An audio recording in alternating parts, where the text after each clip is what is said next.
자, 이제 계속해서 우리 이스라엘 시리즈를 할 터인데요. 이스라엘 시리즈는 앞으로도 한참 더 많이 해야 될 것 같아요. 오늘도 중요한 이스라엘 시리즈를 주님이 주셔서 이 부분을 우리 같이 나누려고 그래요. 우리 항상 이야기하지만 하나님의 나라라는 그 뜻 알죠? 그러면 우리가 이 하나님의 나라를 이야기하면서 신비를, 제가 5대 신비를 말씀하셨는데 성서에는 정확하게 신비라는 단어가 들어간 것이 3대 신비예요. 그 3대 신비가 첫째 무슨 신비였죠? 하나님의 신비예요. 근데 그건 단수로 되어 있어요. The mystery of God이에요. Mystery of God. 그래서 헬라 말로는 무스테리온 그래요. 무스테리온. 그 헬라 말로 그렇게 됐어요. 온 하면 단수예요. 무스테리온. 그런데요, The mystery of 하나님은 God 그런 거예요. 그게 첫 번째고요. 두 번째 미스터리는 그것도 단수예요. The mystery of Christ. 그리스도의 신비. 우리 이렇게 배웠잖아요. 그 다음에 세 번째는요, 이건 복수로 됐어요. Mysteries of Heaven 그랬어요. Kingdom of God 그랬어요. Kingdom of Heaven 또는 Kingdom of God. Mysteries of 이렇게. 그래서 제가 일부러 그렇게 단수 복수를 이야기하는 이야기가 의미가 있어요. 잠깐 여기 보시면 여기다 한번 우리 다 알다시피 하나님의 나라라는 건 뭐죠? 저 세상, 이 세상, 그 다음에 저 세상. 이걸 하나님의 나라라 그러잖아요. 근데 첫 번째 미스터리라는 말은 웬만한 사람의 이성과 지성 가지고는 소화를 못한다라는 의미가 신비라는 뜻이에요. 미스터리. 그러니까요, 아무리 교회를 다니지만, 아무리 신앙생활을 오래 했지만 이 미스터리는 바울도 한 20년 동안 소화를 못했어요. 이와 같이 대부분의 하나님의 자녀들은 오늘 이 시간에도 소화를 못하게 돼 있어요. 그런데 때가 되면 하나님의 은혜로 이 미스터리를 소화하는 사람이 있어요. 이제 우리 AMI 팀들은 그 팀이 되기를 소원하는 마음으로 제가 수천 번을 이 이야기를 하는 거예요. 근데 놀랍게도 분명히 여러분들은 남은 자 그룹들이에요. 이 미스터리를 소화하는 그룹들이에요. 그렇기 때문에 제가 좀 마음을 편하게 가지고는 더 자세히 설명을 할 수 있어요. 이것을 받아주질 못하면 제가 말을 할 수가 없어요. 그래서 항상 제가 이렇게 체크를 하는 거예요. 그러면서 이제 우리 웹에 들어와서, 유튜브에 들어와서 댓글을 다시는 분들 계시죠? 내가 그래서 항상 그 댓글을 제가 읽어요. 댓글 읽을 때마다, 이 미스터리를 소화하는 분들이구나, 이분들은. 이 댓글 다는 분들은 미셔너리라고 난 보고 있어요. 전도자들로 난 보고 있어요. 왜냐? 내가 먹은 것을 성령님의 감동에 의해서 그냥 아멘, 할렐루야 이 수준이 아니고 자세히 자기가 깨달은 것을 영감을 가지고 거기다 글을 쓰는 사람들이 있어요. 대부분이 그래요. 그런 사람들은 딱 보면 그분들의 글을 통해서 많은 사람이 일구는 감동을 받는 거예요. 그러니까 황 목사님의 설교 플러스 그 설교를 어떻게 내가 소화했나를 글로 쓰는 사람들이 있어요. 누군지는 모르지만요. 근데 전혀 안 쓰는 사람도 있어요. 그 게을러서 그래요. 내가 볼 땐 게을러서 그래요. 세상 사람들도 세상 좋은 인포메이션 받으면은 좋다 나쁘다 글 쓰는 사람들을 수천 명, 수만 명이 막 댓글 다는데 이 엄청난 복음을 받고도 이 꿀먹은 벙어리들이 엄청 많아요. 그러니까 주님 앞에서 볼 때 저는 그렇구나 라고 그냥 보는 거예요. 그러니까 귀찮으니까요. 그 귀찮은 수준인 사람들이 굉장히 많아요. 그런데 계속해서 쓰는 사람들이 있어요. 내가 보면요. 누군지 모르는데 그게 복이 있는 사람이에요. 왜? 그분들을 통해서 성령님이 역사를 하셔서 여러분들 그런 분들이 쓰는 글 하나에 감동을 받아가지고 주님을 찾는 사람들, 더 가까이 가는 사람들 분명히 있어요. 예. 그렇기 때문에 이 댓글 사역은 이건 미션 사역이에요. 미션 사역. 자, 똑같아요. 이런 사람들은 미스터리를 알기 때문에 댓글에다 쫙 설명을 해요. 어떤 때 보면 내가 깨닫지 못한 부분들도 막 써놓은 사람들이 있어요. 예, 댓글에다가 보면 내가 주님 감사합니다. 내가 은혜를 받아요. 예. 자, 보세요. 우리 한번 정리를 간단하게, 이게 굉장히 중요한 부분이니까요. The mystery of God은 무슨 말이에요? 첫 번째 미스터리, 단수로 하나님의 신비는 무슨 말이에요? 그럼 뭐예요? 창세전에 십자가를 준비했다는 그것이 미스터리 오브 갓인 거예요. 그렇죠? 두 번째 미스터리는 미스터리 오브 크라이스트. 미스터리 오브 크라이스트는 이것도요, 창세전에 유대인들이 예수님을 보지 못하도록 눈이 감겼다 라는 미스터리, 눈을 감기게 만들어 놓으셨다. 그것이 뭐예요? 미스터리 오브 그리스도, 그리스도의 신비다. 에베소서 3장 4절에 요 미스터리, 우리 이거 다 배웠죠? 세 번째 미스터리는 뭐냐면 예수님이 말씀하시는 겁니다. 마태복음 13장 7절에서 이렇게 말씀하세요. 마태복음 13장에 그 7가지의 비유들 있죠? 그 비유요. 그 비유가 뭐냐면 Mysteries of Kingdom of Heaven 그랬어요. 예수님이 말씀하시기를 복수로 써요. Mysteries of, 한국말로는 천국의 신비 이렇게 단수로 써놨어요. 한국말 번역책은요. 안에 천국의 신비들이에요. 그러니까 그 단수냐 복수냐가 굉장히 중요한데 우리 성경인 그게 빠져 있어요. 네. 그렇기 때문에 빠져도 괜찮아요. 그런데 이렇게 우리처럼 자세히 알려는 사람한테는 절대적으로 중요한 거예요. 네. 그 말은 뭐예요? 세 번째 천국의 신비들, 그런 말은 뭐예요? 이 세상 7,000년이 어떤 모습이다라고 설명해 주는 것이 이 세상의 신비들이에요. 마태복음 13장에 그 쭉 나오는 비유들이. 이것도 예수님이 분명히 말했어요. 그 13장에서 뭐라고 그러냐면 이 비유는 아무나 하나님의 자녀라고 그래서 아무나 다 내가 주는 게 아니다. 그러면서 제자들에게 그러는 게 너희들에게만 눈을 뜨게 하고 귀를 열게 해서 이것을 소화할 수 있게 내가 준다. 다른 사람은 아무리 하려도 안 된다. 이렇게 예수님이 말씀하셨어요. 예. 그러니까 이 미스터리는, 이거는 특별히 예수님의 그 장중에서 허락받은 사람만 이걸 소화할 수 있는 거예요. 예. 이건 우리 정대원이 됐어요? 세 가지 미스터리들이에요. 자, 그런데요, 이제 오늘 제가 이제 설명할 게 뭐냐면, 요때가 아담이죠. 아담이 4,000년이죠. 아브라함이 언제예요? 2,000년이죠. 예, 아브라함. 요 2,000년 될 때 예수님께서, 여호와께서 아브라함을 부르셨잖아요. 그리고 뭘 줬어요? 아브라함에게 아브라함의 복을 줬죠. 기억나세요?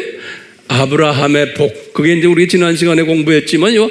아브라함의 복은 뭐죠? 창세기 12장 2절과 3절이죠. 창세기 12장 2절과 3절이에요. 그럴 때 2절은 조교팀의 복이고, 다시 말하면 아브라함아 네 후손들이 이 창조목적 학교에서, 이 7000년 창조목적 학교에서 학생들을 위해서 조교 역할을 하는 일을 할 거다. 그게 너에게는 복이다라는 거예요. 복. 오케이? 조교팀의 복이에요. 그 다음에 3절은 뭐냐면 네 씨 중에서 한 분이 나오는데 그분이 예수님이다. 그분을 통해서 이 예정된 하나님의 자녀들이 다 구원받는 거란다. 그러는 거예요. 다시 말하면 아브라함, 네 씨를 통해서 예수님이 이 세상에 나오실 텐데 그분을 통해서 모든 하나님의 자녀들이 구원받는단다. 이것이 교장 탄생의 복이라 제가 이렇게 말한 거예요. 그렇죠? 예. 그런데 그러다가 이제 이삭 때도 이 아브라함의 복을 주셨고, 야곱 때도 아브라함의 복을 똑같이 4번 줬다고 우리 지난 시간에 공부했잖아요. 그런데 야곱이 이제 우리 지난 시간에 우리 봤지만, 에서가 이제 야곱을 살인 위협을 했죠. 예? 이제 그걸 하나하나 지금부터 좀 적어 놓으세요. 요 순서가 있어요. 그래서 여러분들 가르칠 때도 똑같이. 에서가 이제 어떻게 했어요? 죽이려고 그랬어요. 에서가 죽이려고 할 때 이제 야곱이 어디로 피했어요? 외삼촌 라반이 있는 하란으로 피하는 스토리죠. 예. 그럴 때 이삭이 그 아들에게, 야곱에게 아브라함의 복을 내려줬어요. 아브라함의 복을 그때 우리 지난 시간에 봤어요. 그럴 때 이삭이 아브라함의 복을 내려줬을 때 이삭이 그 아브라함의 복이 저 조교팀 복, 교장 탄생 복이라고 믿었겠어요? 내 생각에는 전혀 그런 아이디어가 없었다고 저는 보고 있어요. 그렇지만 그냥 한 거예요. 아브라함의 복을. 예. 그렇기 때문에 요 야곱은 아버지한테 받은 요 아브라함의 복을 항상 끼고 있는 거예요. 끼고 있는 거예요. 우리가 그 이야기를 지난 시간에 드리고 공부했어요. 오늘은 거기에서 지금 우리가 한 단계 좀 업그레이드 해가지고요. 저 아브라함에서 이제 1500이 모세죠? 모세요. 그러다가 이제 700년 됐을 때 이사야를 이야기하는 거예요, 지금 내가요. 700년 됐을 때 이사야에게 메시지를 주신 것이 이사야서예요. 그 이사야서는 성경에서 엄청 두꺼운 책이 66장까지 있어요. 이사야서가요. 그 이사야서는 구약에서는 굉장히 중요한 하나님의 말씀인데요. 오늘 이사야서를 잠깐 제가 간단히 여러분들에게 좀 알려드리려고 그래요. 이사야서는 1장에서부터 39장까지 가요. 이게 한 섹션이, 그래서 이제 우리 신학자들은 이것을 한 섹션으로 보고 있어요. 그 두 권으로 보고 있어요. 또 이쪽에 40장부터 66장까지는 두 번째 섹션으로 보고 있어요. 그러니까 잘 이거 소화하셔야 돼요. 근데 이사야에게 메시지를 주셨을 때 이제 예수님께서 이사야 1장부터 39장의 메시지는 뭐냐면요. 저 이사야 시대 때부터 700거예요. 이사야 시대의 전후로에서 이 북이스라엘과 남유다가 722년 사건, 586 사건 기억하시죠? 이 사건에 관한 스토리를 쭉 쓴 것이 요 1장에서부터 39장이에요. 요게 다시 말하면 구약 스토리인데 이스라엘 사람들이 창조 목적을 위배했기 때문에 요 아랍 팀들에게 혼쭐을 받는 이야기. 이 이사야는 586 때는 없었어요. 그런데 586의 예언까지 했어요. 이사야가 722년 아수르 사건 때는 그분이 계셨는데 이 아수르 북이스라엘이 망할 것을 다 예언하시고 실제로 망한 것에 대해서도 다시 쓰고 그 다음에 장차 586 바벨론 느부갓네살 왕에 의해서도 남쪽이 망한다는 얘기까지 다 기록했어요. 이사야가요. 그래서 여기 39장까지 딱 기록하고는 그 다음에 이제 이사야서는 40장부터가 굉장히 중요해요. 그래서 이게 터닝 포인트예요. 이 터닝 포인트. 한국말로 뭐죠? 분기점이에요. 40장부터 이제 신약으로 들어오는 거예요. 이제 예수님의 초림 사건을 보고서는 그때부터 이제 앞으로 어떤 일들이 벌어질 거다. 이스라엘을 통해서 하는 것을 쭉 설명하는 것이 40장부터예요. 그래서 66장까지, 이 마지막 66장까지 가면 새 하늘과 새 땅, 아주 뭐 나중에 천년왕국 다 나와요. 그러니까 나머지 쫙 저쪽의 스토리들은 요 40장부터 시작이에요. 지금까지 잘 따라오시죠? 예. 그런데 40장을 시작하시면서 첫 말이 뭐냐면 이사야에게 이 1절에부터 5절이 너희를 위로해라 그러는 거예요. 근데 이사야한테 말하는 거예요. 너희는 누구께? 이스라엘 사람들을 위로해라. 그동안 고생 직사하게 했던 자 누굴 위해서 고생한 거예요? 이 사람들이 우리 이방인 하나님의 자녀들의 창조 목적의 중요성과 절대성을 가르쳐주기 위해서 그렇게 고생을 한 거예요. 그러니까 예수님이 그러는 거예요. 이사야야, 네 팀들을 위로해주라. 너희는 내 백성을 위로해주라. 다시 강조하는 거예요. 그러면서 여호와 하나님이 말하노라 이렇게 딱 하는 거예요. 예? 고생했다. 이제 그러면서요, 너희 그녀여, 이 여자라고. 여자. 왜 여자예요? 우리 계시록 12장 1절에 보면 해 옷을 입은 여자 아니에요? 그래서 이스라엘을 여자로 보는 거예요. 똑같이 그녀 예루살렘에 다정하게 말해줘라. 그리고 외쳐줘라. 그러는 거예요. 그녀의 싸움이 다 되었다. 그때 이 싸움이란 말이 무슨 말이? 그녀가 이 우리에게 이 창조 목적의 중요성과 절대성을 가르치기 위해서 이 고생을 아수르 사람들과 전쟁에서 고생했고 바벨론 사람과 고생했고 한 이 모든 싸움에 그러니까 여러분들이 성경을 읽을 때 이 싸움하면 아하 이것이 영적 싸움이었구나. 우리에게 이 메시지를 주시려고.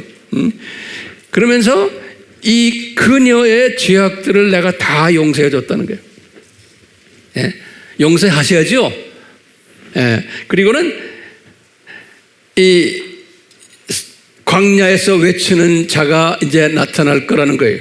뭐냐면 그 세례 요한을 지칭하는, 나중에 세례 요한이 직접 나타났을 때 이 말씀을 인용을 해요. 이때 예수님이 이사야에게 하셨던 말씀이에요. 왜? 이제 예수님이 나타날 거다라는 거예요. 이제 너희들 고생 많이 했다 구약시대에. 그러니까 이제는 예수님이 그 영광을 가지고, 예수님은 참빛이죠. 그러니까 예수님이 그 영광을 가지고 나타나실 거다. 그러니까 구약 4000년이 이제 끝내갈 거다 앞으로. 그런데 지금 이게 700년 주전이죠. 그러니까 앞으로 300 몇 년 더 있어야, 700년 더 있어야 돼요. 그렇지만 이 큰 디자인을 가르쳐 주시는 거예요. 이 디자인을. 제 말 잘 따라오세요? 그러시거든요. 요 40장에서 제일 마지막 절이 31절이에요. 요 40장에서 요 유명한 절이에요. 요 말씀을 제가 드리려고 이렇게 내가 설명하는 거예요.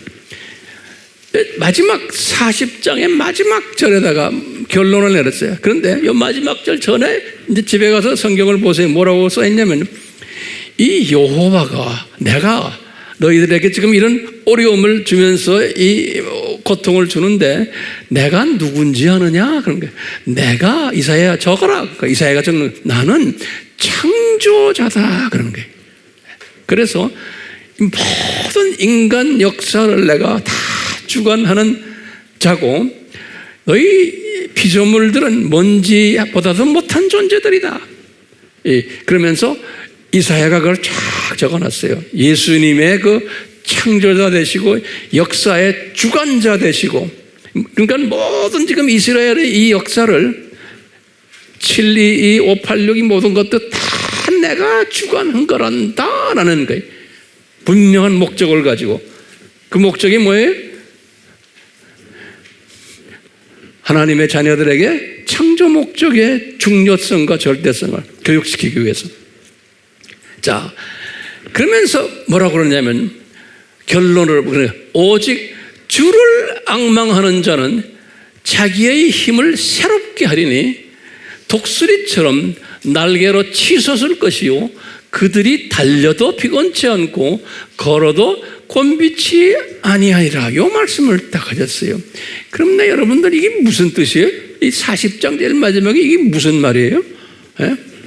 요 앙망한다는 말에 우리가 초점을 맞춰야 돼요.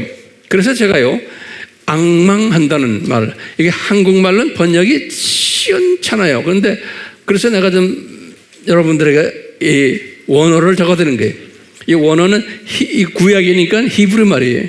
히브리 말로 뭐로 됐냐면 쿠, K가 아니고 Q예요. 그러니까 발음을 Q예요. 카바하, 이거 H에 하, 그러니까 카바 이렇게 되면 카바 이렇게 하는 거예요.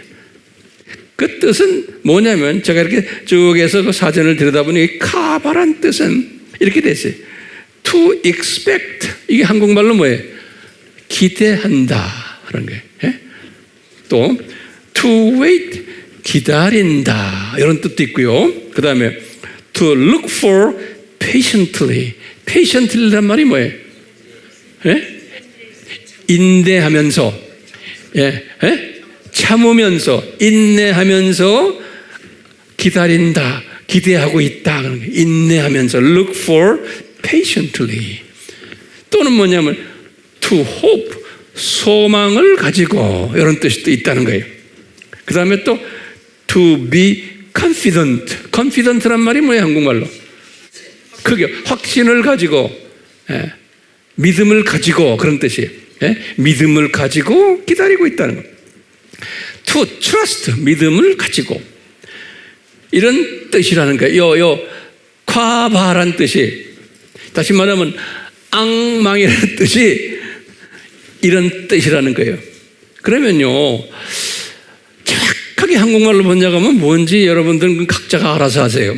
다시 말하면 이게 무슨 뜻이냐면요, 지금 요때 이야기하는 거예요. 요 700년 요때 지금 이야기하기를 이제 예수님이 이제 오시는데 이제 이런 어려운 가운데 너희들 위로받아라 하면서요, 너희들 오직 여호와 예수님을 앙망하는 자는, 그러니까요 이 뜻은 뭐냐면 이 모든 역사를 주관하시는 분이 예수님이시다라는 뜻이에요. 예, 그 앞에 이제 쭉 밑에 절들을 보면 아까 내가 말했죠. 그 예수님이 창조자다라고 그랬죠. 이분이 모든 역사를 주관하신다고 그랬죠. 그러니까요, 이 이스라엘 사람들아, 이제 지금 이사야가 지금 예언 받아서 쓰는 거예요. 이스라엘 사람들아, 너희들 이 어려운 가운데 있는데, 예? 너희들 이 앞으로 오실 예수님 여호와, 그 여호와를 기대하면서 이분이 꼭 오실 것을, 이분이 우리에게 소망을 주시는 분이심을 기대하면서 기다려라 그런 뜻이에요. 앙망한다는 뜻이에요. 에? 기다려라. 그러니까 그냥 기다리는 게 아니고 앞에 밝은 앞이 예수님이 영광으로 오실 것을, 그러니까 우리 같으면 교장 선생님이 이제 오실 것을 기다려라 이런 말. 자, 이런 생각을 하면서 제가 이제 오늘 말씀을 좀 이어가려고 그래요. 그러니까 앙망한다는 말 해석이 됐어요? 네. 그러면 우리가요, 야곱에 대해서 잠깐만 좀 다시 간단하게 봐요. 자, 야곱. 이 야곱이 형 에서에게 2번 거짓말을 했어요. 창세기 27장 35절에서 36절에 기록이 되어 있어요. 뭘 2번 거짓말했냐면 장자권을 빼앗았고, 2번째는 장자의 복도 빼앗았어요. 자기 형한테서. 그래서 형이 화가 나가지고 살해, 죽이겠다는 결심을 했기에 창세기 27장 41절에 그런 말이 있어요. 그래서 이제 리브가가 자기 남편 이삭에게 말하는 거죠. 저놈을 우리 피신시키자. 그래서 라반 외삼촌 집에 보냈죠. 그래서 이제 언제까지 피신시키느냐? 형 에서가 화가 풀릴 때까지 피신시킵시다. 창세기 27장 44절에 그렇게 기록되어 있어요. 그래가지고 이분들이 무슨 이야기하냐면 그곳에 보내서 라반의 딸들 중에서 이제 며느리를 삼도록 합시다. 그런 거예요. 27장 46절 또는 28장 1절에 그런 말이 기록되어 있어요. 예. 그렇기 때문에 이분들이 이렇게 말할 때 우리는 그냥 그 상황만 보지 말고 큰 그림을 보는 거예요. 아하, 우리 계시록 12장 1절에서 옷을 입은, 또 발은 뭐예요? 발 밑에 뭐가 있어요? 달. 그 다음에 12별의 면류관, 12지파를 이야기하거든요.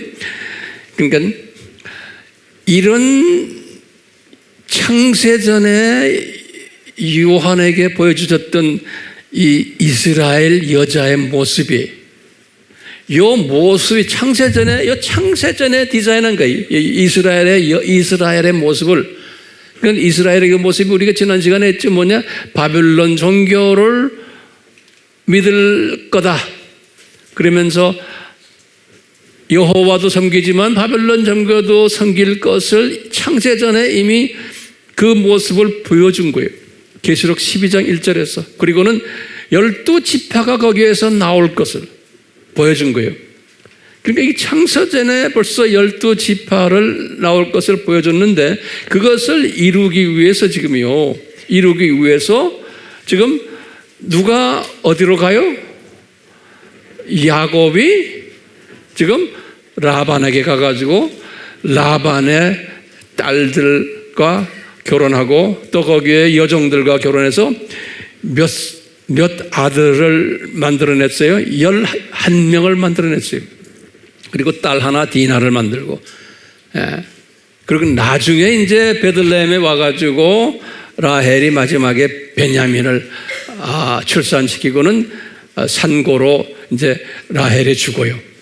그러니까 정확하게 12별들을 만드는 일, 그러니까 창세전에 이 12별이 있어야 되는데, 이 12별을 만드는 일을 하기 위해서 보니까 에서가 저렇게 됐고, 에서가 죽이려고 그러고, 그래서 라반한테 보내고, 무슨 이 프리 디자인된 것이 하나하나 이루어지는 과정인 거예요. 우리가 그런 걸 이제 보면서 우리 주변에서도 무슨 일들이 일어날 때마다 이것이 하나님의 어떤 디자인에 의해서 우리의 만남이 있고 이런 일들이 일어났나, 항상 그런 시각으로 사물을 보는 연습을 할 필요가 있죠. 예. 영적으로 깨어있는 사람은요. 왜? 예수님의 창조에서 우리의 삶이 지금 지배당하고 움직이고 있잖아요. 그러니까 예수님의 플랜 속에서 우리의 가정 일들, 사업 일들, 직장이고 교회 생활이고 모든 게 다 움직여 나가는 거예요. 네. 자, 이럴 때 이제 야곱이 자기 11 아들과 딸 디나를 데리고 이제 고향으로 돌아오는 이야기예요. 돌아오다가 보니까 형이 400명의 자기의 팀들을 데리고 저쪽에서 온다는 소식을 듣고 야곱이 그냥 두려워가지고 죽을까봐, 그래서 야복강까지 와가지고, 야복강은 지금 이스라엘 땅보다는 그 옆에 있는 요르단 끝쪽에 있는 강이에요. 거기까지 와서 자기 딸들과 모든 선물까지 해서 먼저 강을 건너서 에사한테 가게 하고 자기는 겁나가지고 뒤에서 축 쳐주고 있는, 홀로 있었을 때, 그러니까 주님이 다 보시는 거예요. 너 지금 죽지 않으려고 홀로 거기 있지? 다 예수님이 보고 계셨다고 저는 보고 있어요. 그러니까 예수님이 씩 웃으셨을 거예요. 그러니까 예수님의 디자인이죠. 우리 삶도 똑같아요. 그럴 때 예수님께서 사람의 모습으로 성육신 하셔가지고 이제 이분에게 나타나신 거예요. 나타나셔서 지금 이분이 누굽니까? 야곱이죠. 야곱이 보니까 이분이 성육신 하신 예수님인 것을 알았어요. 그래서 이제 이분한테 매달리는 거예요. 밤을 새면서 뭘 매달리냐면 나에게 아브라함의 복을 내려주십시오 그러는 거예요. 복 주십시오 그러는 거예요. 그러니까 우리가 보통 말하면 복이라고 그러니까 뭐 이 세상에 이런 복이 아니에요. 이건 아브라함에게 내렸던 복을 내가 이미 2번 받았는데 지금 또 좀 주십시오 그러는 거예요. 그러니까 확인해 주십시오. 그러니까 예수님께서 주셨어요? 안 주셨어요? 안 주시고는 그걸 달라고 이분이 막 예수님한테 보채 쌓는 거예요. 밤을 새면서 보채 싸니까 예수님이 안 주시고는 너무나 보채 싸니까 환도뼈를 그냥 때리면서 거기 힘줄이죠. 심줄을 그냥 부스러 버렸어요. 그래서 쩔름배기가 돼버린 거예요. 이렇게 해도 끝까지 이 아브라함의 복을 달라고 막 보채 쌓는 게 이 야곱인 거예요. 32장 창세기 보면 쭉 그 스토리가 나와요. 그럴 때 날이 샜어요. 아직 그 복을 받지는 못했어요. 그러니까 날이 샜는데도 계속해서 이 복을 달라고 보채 썼는데, 만약에 나에게 복을 주지 않으시면 여호와요, 나 여호와 바깥에 못 나가게 난 꽉 잡겠어요 그러는 거예요. 예수님한테 그러는 거예요. 그러니까 예수님이 속으로 씩 웃으시면서 행복하셨을 거예요. 예수님이 뭐라고 그러냐면, 얘야 네 이름이 뭐냐 물어보는 거예요. 네 이름이 뭐냐? 그러니까 이분이 야곱입니다 그러는 거예요. 예수님이 다 아시면서 물어보죠. 야곱입니다. 왜 그럴까요? 네 이름 야곱이라는 이름 속에는 너는 뭐예요? 남을 네 이익을 위해서 속이는 사람이야.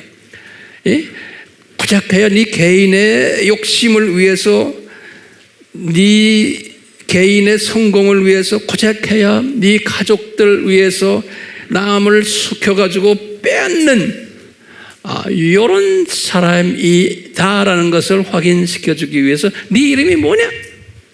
그러니까 야곱입니다. 야곱입니다. 야곱이라는 뜻이 그런 뜻이거든요. 우리가 이제 시각으로 보면 그냥 병아리 시각 정도 가진 사람, 고작해야 그냥 자기 주변, 자기 몸, 자기 가족의 복을 위해서.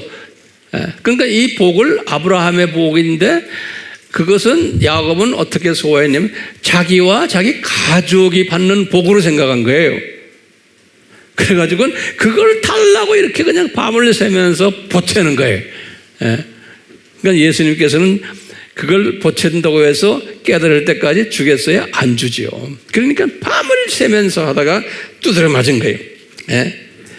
그러니까 예수님이 그러니까 네 이름이 뭐냐? 그러니까 야곱입니다. 그러니까 그러니까 야곱이 왜 나를 이렇게 학대하면서 지금 축복해 달라고 하는데 주지 않고 이렇게 내 이름까지 물어봅니까? 그런 거예요.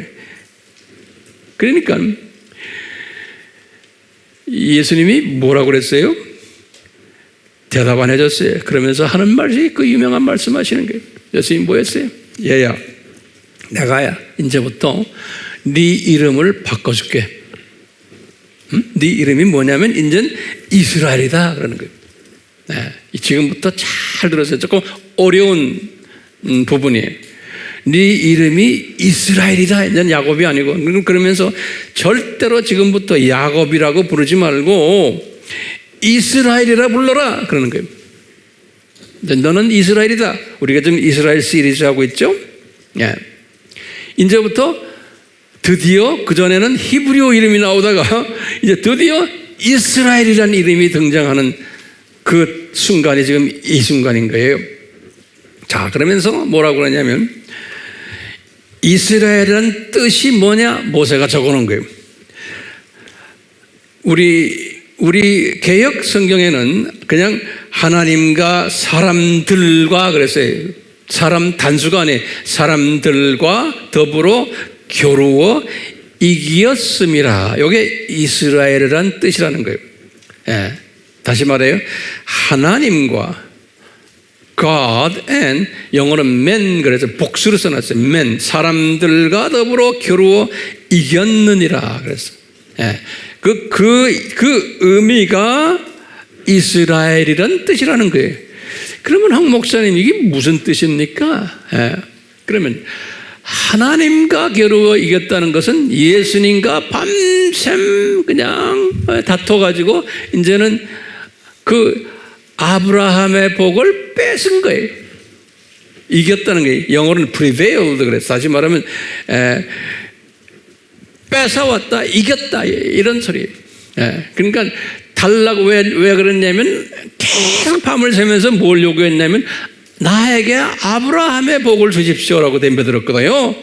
그러니까 그 복을 받은 것이 뭐냐면은 이겼다는 맛은 그 복을 받았다는 소리예요. 그날 이제 아침에 눈 떠가지고 받았다는. 그래서 그 뜻이 이스라엘이라는 거예요. 그러니까 이스라엘이라는 뜻은 뭐냐면 저 양반이 이 예수님에게 보채가지고 아브라함의 복을 받았다 그런 소리예요.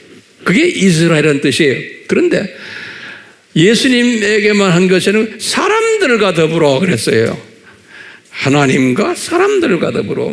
이건 우리가 어떻게 해석해야 되냐면 사람들이 도대체 누군가 누구와 하고 싸움을 해서 이걸 받아냈다는 소리예요. 아브라함의 복을. 그럴 때 보면은 이삭과도 보채가지고 받은 걸 보고요. 리브가도 그렇고 특히 라반의 그 외삼촌 한테도 해당이 되고 특히 에서의 그러니까 이분들이 받아야 할 아브라함의 복을 자기가 뺏어왔다는 소리나 마찬가지. 그러니까 사람들 것을 자기가 다 뺏어왔고 하나님으로부터 예수님으로부터 또 받아왔고 그러니까 사람들이 받을 것을 자기가 다 뺏어왔고 예수님이 나에게 주실 것을 이 사람들에게 안 주고 나한테 다 이 복을 주셨다 이렇게 보시면 돼요. 네.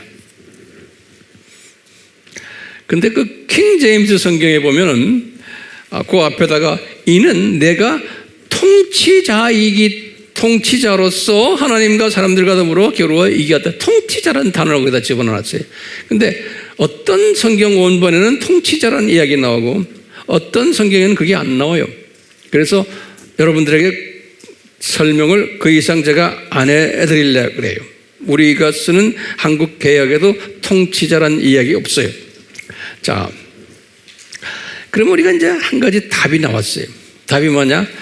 아브라함의 복이라는 게 다른 말로 표현하면 뭐라는 거예요? 이스라엘이라는 뜻이에요. 그러니까 이스라엘이라는 그 뜻이 그 속에는 아브라함의 복이, 그래서 아브라함의 복을 주십시오 하니까 예수님이 줄게 하면서 네 이름이 이스라엘이다 그런 거예요. 됐어요? 그러니까 엄밀한 의미에서는 아브라함의 복과 이스라엘과 동의어라고 보시면 돼. 그러면 뭐냐? 다시 봐요. 우리 지난 시간에 봤죠? 아브라함의 복이란 건 뭐냐? 조교팀이 되는 복이고 또 그 조교팀들 사이에서 교장 탄생하는 거예요. 그것이 아브라함의 복이에요. 그러니까 이스라엘이라는 그 단어 속에는 뭐가 들어있어요? 조교팀이다. 저 사람들이라는 거하고 예수님이 거기에서 탄생하신다라는 의미가 복합적으로 되어 있는 게 이스라엘이라는 의미인 거예요. 우리가 히브리 의미는 우리 알았죠? 무슨 뜻인지. 자, 그렇기 때문에 이 이스라엘이라는 이 의미, 그래갖고 이스라엘이라는 새 이름을 바꾸는 이 예수님께서요, 이 분에게 나중에 또 한 번 이야기했어요. 너는 야곱이라는 이름을 절대 쓰면 안 된다. 앞으로 꼭 이스라엘은 이름만 써라. 그걸 또 당부한 이야기 있어요. 지난 시간에 제가 다 이야기했어요. 자, 이런 걸 우리가 놓고 몇 가지 제가 질문을 좀 던져보려고 그래요.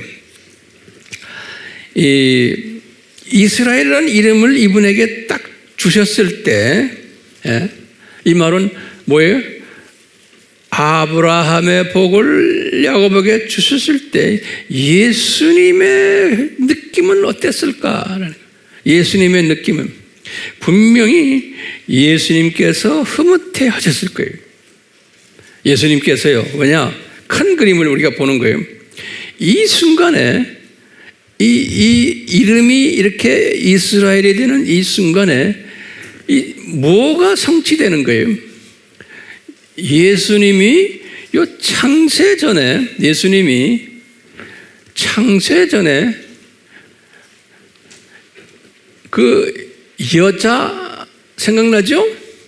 해 입은 여자? 창세전에 해 입은 여자가 창세전에 그 여자가 이런 모습일 것을 이야기했잖아요. 요 여자가 이제 조교팀인데 어떤 모습으로 조교팀 하냐면 이 바벨론 종교를 섬기면서 혼쭐을 받는 이런 팀으로 만든 그 여자예요. 그렇죠? 계시록 12장 1절이. 그래서 그것이 창세전에 그 여자의 모습을 디자인했는데 이제 실제로 이제 그 여자가 이제 실제로 역사 속에서 등장하는 장면이 지금 요 이스라엘이라는 이름을 받는 그때가 실제로 역사 속에서 이제 왜냐? 이스라엘이라는 이름 속에는 요 양반이 이미 아들 12명을 좀 데리고 있는 거예요. 그 12지파를 이미 만들어가지고 딱 준비됐을 때 지금 이스라엘이라는 이름을 받는 거예요. 베냐민은 조금 후회지만 그러니까요, 이 말은 뭐냐면 12별의 면류관이 창세전에 디자인되어 있었는데 이것이 이제는 성취되는 이 순간이 지금 요 이스라엘 이름을 받는 순간이에요. 어려워요? 예. 그렇기 때문에 예수님의 입장에서 보면 창세전에 이 이스라엘과의 관계되는 이 모든 일들을 내가 디자인했는데 이제 제대로 이제 시작되는구나 라고 보는 거예요. 예. 예수님의 입장에서는요. 그렇기 때문에 예수님이 이분에게 이스라엘이라는 이름을 줬을 때 상당히 기분이 좋았었을 것 같아요. 그런데 이 야곱의 입장에서 보면요, 복을 달라고 했는데 갑자기 이스라엘이라는 이름을 딱 받은 거예요. 이분이. 그러니까 야고보 입장에서는 이게 혼돈스러웠던 거예요. 야고보 입장에서는요. 네. 그렇기 때문에요. 야곱이 이렇게 볼 때 자기가 가지고 있는 이스라엘이라는 이 이름이 창세전에 디자인된 것을 몰랐던 거예요. 야곱의 입장에서는요. 예. 자, 이제 이런 걸 배경으로 깔아놓고 우리가 예수님의 입장을 우리가 결론적인 내가 말씀이 된지 지금부터 잘 좀 들어주세요. 예수님의 그 입장에서 보면은 예수님이 창세전에 이 이스라엘을 디자인하셨어요. 창세전에. 그 목적이 뭔가요? 이 세상 학교, 7000년 이 세상 학교에 조교팀을 만들기 위해서 이스라엘을 디자인하신 거예요. 조교팀을 만들기 위해서요. 누구를 위해서? 장차 창조될 하나님의 자녀들에게 창조 목적의 절대성과 중요성을 교육시키기 위해서, 이 현장 교육을 시키기 위해서, 눈높이 교육을 시키기 위해서, 이 역기능적 교육을 시키기 위해서 이스라엘을 이미 창세전에 디자인하신 거예요. 그것이 계시록 12장 1절에 이미 기록되어 있어요. 그것뿐 아니라 요 이스라엘 이름 속에는 창세전에 뭘 또 디자인하냐면 계시록 12장 1절과 2절과 5절에 보면은 거기에서 사내 아이가 탄생하는 거예요. 예수님이 탄생하는 것이 창세전에 디자인이 되어 있는 거예요. 그리고는 우리 알다시피 창세전에 예수님이 십자가에서 죽으실 것도 거기에 다 숨겨져 있는 거예요. 그러니까 이스라엘이라는 이름은 그 안에 하나님의 신비도 숨겨져 있고 그리스도의 신비도 이스라엘이라는 이름 속에 다 숨겨져 있는 거예요. 예. 누구를 위해서요? 우리를 위해서인 거예요. 예. 그러니까 이분은요, 예수님이 이런 그 플랜을 짜시고는 지금 이분을 만나가지고 이것을 쭉 설명해 주는 거예요. 지금 이 야곱을 만나가지고 예수님이요. 자, 그런데 저는 이걸 쭉 묵상하면서 뭘 봤냐면, 아하, 예수님의 그 집요하신 성품을 제가 깨달았어요. 예수님의 집요하심. 이게 무슨 말이냐면요, 삼위 하나님이 창세전에 이렇게 창조 목적 학교를 만들어서 훈련시킬 때 조교팀을 하나 만들어가지고 더 학생들이 제대로 공부할 수 있게 현장 교육시키기 위해서 플랜을 짜서 그 조교팀을 만드는 과정이 아브라함을 부른 거고, 지금 구체적으로 야곱에게 지금 이스라엘 이름을 주는 거예요. 그래서 12자녀가 나오게 하네요. 거기에서요. 그러니까 아주 그냥 예리하게 아주 구체적으로 이분은 창세전에 디자인했던 것을 지금 집요하게 이루시는 예수님의 모습을 제가 볼 수가 있어요. 예, 집요하게. 예. 이 뭐냐면 이 학생들에게, 우리에게 창조 목적이 얼마나 중요하다는 것을 가르치기 위해서 이 교육 학교를 만들어서 교육시키는 데 있어서 이 조교팀이 얼마나 필요하고, 조교팀이 있으면 더 깨끗하게 확실히 창조 목적을 공부할 수 있기 때문에. 그리고 이분들이 실제로 제대로 안 하니까, 창조 목적대로 안 하니까 그 역사 속에서 구약에서 한 2000년 동안 보여주셨잖아요. 혼쭐 나는 거. 그러니까 우리가 그걸 보는 거, 아, 이거 잘못 지키면 이렇게 혼쭐 나겠구나. 예, 우리가 배우라고. 그런데 이런 교육 방법을 예수님께서 집요하게 이것을 수행하시는 예수님을 우리가 볼 수 있어요.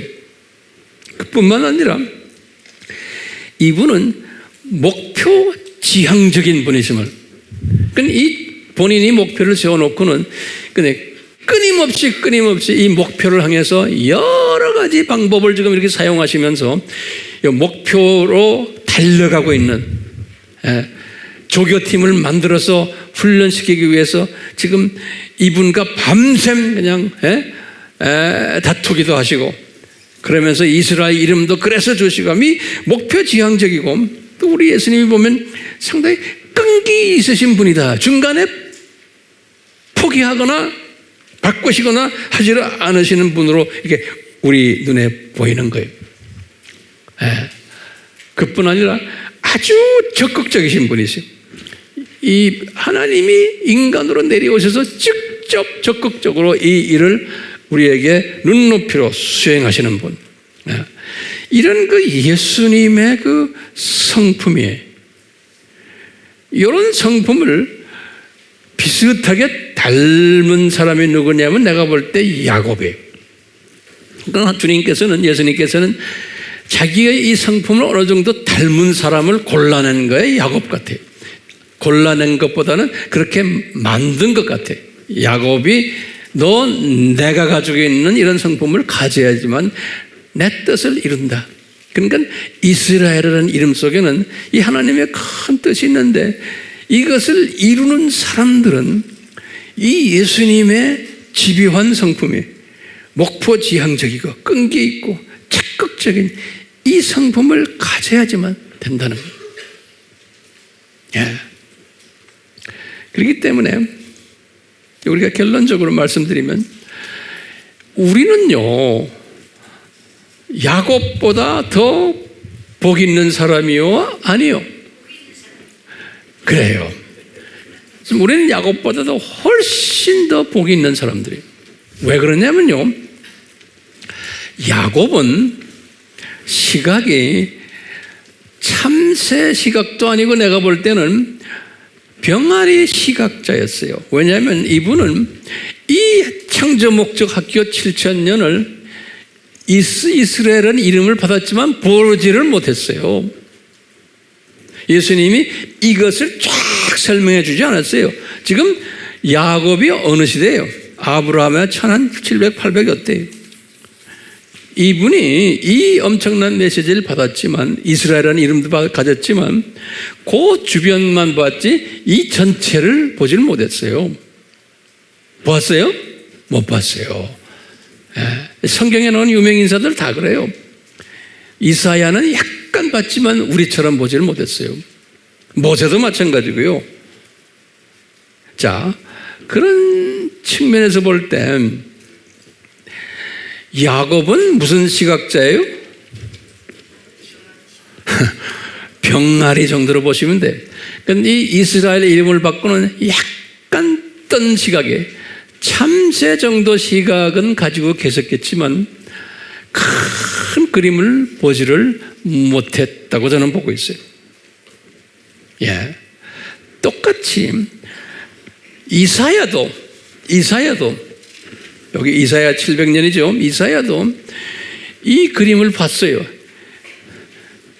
구약의 이사야 시대 때부터 시작을 해서 쭉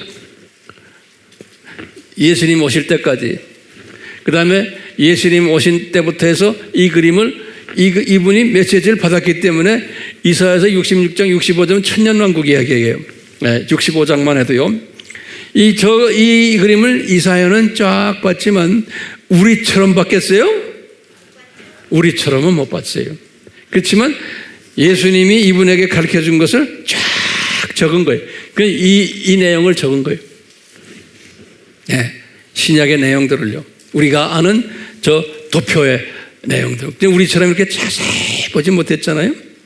그러니까 우리는 특별한 존재들임이 확실하죠? 그런데 이사야한테 그랬어요. 이 유대인들을 보고요, 너희들 예수님을 앙망하라 그랬어요. 다시 말하면 지금 주전 700년에 앞으로 700년 후에 오실 예수님을 기다리면서 지금 고통 속에 있지만 patiently 인내하면서 예수님을 믿음을 가지고 기다려라 그런 거예요. 다시 말하면 이 이스라엘 사람들, 하나님의 자녀들이 어려운 가운데서 구세주가 나타날 것을, 참 영광되는 빛이 나타났을 것을 기다려라, 그걸 앙망하라 그랬어요. 그 다시 말하면 이 어려운 가운데 구약의 이 이스라엘 사람들 보고 그래요. 너희들 어렵지만 너희들이 좀 있으면 해방을 당하고 이제 이 구세주가 나타날 것이다. 광야에서 외치는 자가 이제 나타나서 그걸 외칠 거다라는 그 말씀까지만 해줬어요. 이것을 당시에 믿었던 사람들은, 다시 말하면 이것을 믿었던 사람들은 이 어려운 가운데서 새 힘을 받는다는 거예요. 그리고는 이 환경이 어렵지만 독수리가 날개를 치고 올라가듯이 그 당시에 어려운 모든 일들을 내가 지배하면서 치고 올라가서 발로 밟고 위에서 내려다본다는 거예요. 지배할 수 있다는 거예요. 이 비전을 가진 사람은. 그러니까 우리는 이 세상에 잠깐 와 있는 학생으로서 이 문제들이 막 일어나는 것이 이거 나를 창조 목적에 적합한 학생으로서 훈련시키는 거구나 라고 믿으면서 이분이 교장 선생님이 곧 오시겠구나, 앙망하는 자는, 기다리는 자는, 그 호프를 가지고 그런 사람들은 그렇죠? 달려가도 피곤치 않고 걸어도 곤비치 않을 거다 그러는 거예요. 여기 다시 말하면 세계관을 예수님의 초림에다가 맞춰라, 가치관을 거기다 맞춰라, 이 역사의 주인 되시는 예수님께 맞춰라. 그러면 너희들 이런 사람이 된단다. 환경에 지배받는 사람이 아니란다. 붕 떠서 이 세상을 볼 때, 참새 시각으로 볼 때, 제가 여러분들에게 이런 말씀을 나누는 것은 우리 모두가 이런 사람이 되고 싶어서 그러는 거예요. 자, 그런데요, 내가 결론적인 말씀이에요. 우리는 지금 어느 시대 사람이에요? 우리는 지금 예수님이 지금 재림에 오시는 이 시대 아니에요? 그러니까 우리는 어떤 시대 사람들인가 하면, 특히 우리 AMI 그룹들은 이 7000년을 한눈으로 보는 사람들인 거예요. 그래서 제가 이 7000년 얼마나 연습을 많이 시켰어요, 여러분들에게. 지금은 제가 좀 마음 놓고 이야기할 수 있어요. 우리가 그 수학 계산도 얼마나 했습니까? 아담 타락부터. 그리고 이 재림 이야기 많이 했잖아요. 여러분들은 이제 이걸 가지고서 여러분들이 제자들에게 가르칠 때 어떻게 뭘 가르치셔야 되냐면, 우리는 이 7000년 이 세상을 우리는 아는 사람이다. 한눈으로 보는 사람들이. 그러니까 우리는 시각이 어떤 시각이 된 사람들이, 독수리 참새에서 벗어나서 새끼 독수리 정도는 된 사람들 같아. 그러니까 이 7000년을 쫙 보는데 진짜 독수리 되면은 저 세상까지 다 보는 사람들이. 우리가 그 연습을 계속 하고 있죠. 그러니까 이런 연습을 하는 사람은 누구의 성품과 같이 돼야 돼요? 예수님의 성품이에요. 예수님이 어떤 성품이에요? 이걸 우리에게 가르쳐 주려고 예수님이 끈질기고 변함없이 계속 목표지향적이고 열심이고 적극적이고 끈기 있고 우리가 이런 성품을 가져야지만 지금 이 세대의 사람들에게 독수리 시각자가 되도록 도와주는 일을 할 수가 있는 거예요. 그러니까 조금 하다 말고 뭐 이런 게 아니라 예수님이 철저하게 이 플랜을 창세 전에 짜가지고 아주 그냥 목표지향적으로 이걸 예수님이 해오고 계시잖아요. 지금까지도요. 그 예수님을 항상 묵상하시면서 나도 이렇게 해야겠구나. 그래서 이런 세계관을 가진 사람은 내가 히브리인이구나, 나그네구나, 여기에 내가 학생이구나. 이 히브리인 사상이 강해지고요.